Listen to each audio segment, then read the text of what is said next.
अस्सलामुअलैकुम दोस्तों, क्या हाल चला। बात करेंगे जी, एक तीन खबरें हैं ओमान की और एक ब्रेकिंग न्यूज़ है सऊदी अरेबिया के हवाले से। आज 12 मार्च 2023 और इतवार का दिन है। एमबीएस मोहम्मद बिन सलमान उन्होंने आज इफ्तिताह किया है एक नई सऊदी एयरलाइन का, जिसका नाम है रियाद एयर। और ये भी कि ये जल्द एक बड़ी एयरलाइन बन जाएगी, क्योंकि उन्होंने जो न्यूज़ में शेयर किया वो यही है कि 2030, अभी 2023 है और आने वाले 7 सालों में ये एयरलाइन 100 डेस्टिनेशन पर जो है वो जाया करेगी। तो कह लें कि कम वक़्त में ज़्यादा जो है बड़ी इन्वेस्टमेंट हो रही है और जॉब्स भी आएँगी और बाकी भी कह लें क्या हो। उसके बाद सऊदी अरेबिया का आपको पता ही है कि वहाँ पर आजकल बड़े-बड़े प्रोजेक्ट और एक और भी चीज़, जहाँ पर सऊदी अरेबिया में लोग जा रहे हैं, सऊदी अरेबिया नए-नए प्रोजेक्ट शुरू कर रहा है और बड़े-बड़े प्रोजेक्ट्स हैं।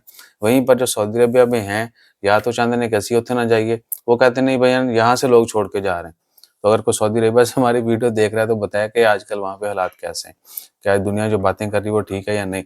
और ओमान की जो 1-3 खबरें हैं उसमें है कि 7 लोगों को स्मगलिंग, ये जो मंशियात की स्मगलिंग है वो उसके ज़मरे में गिरफ्तार किया गया।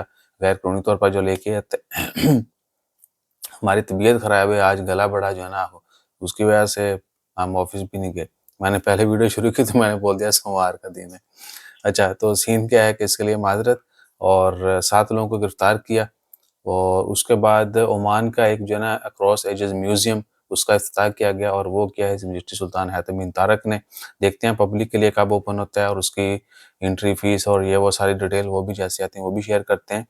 और उसके बाद क्या है, कुवैत के जो हैं फ़ॉरेन मिनिस्टर आई थिंक कोई टीम जो है वो ओमान आई है आज। अ, उसके बाद इस खित्ते में काफ़ी तब्दीलियाँ हो रही हैं, सियासी भी और बाकी भी। सियासी लिहाज से जो बड़ी खबर थी वो आपने देख लिया, सऊदी अरेबिया और ईरान की जो टाइज़ हैं। तो बाकी फ़िलहाल कोई बड़ी खबर नहीं है, बेल बजा दी किसी ने बाहर, देखते हैं कौन है। अपना ख़्याल रखिए, दुआ में याद रखिए। जज़ाकल्लाह, अल्लाह हाफ़िज़।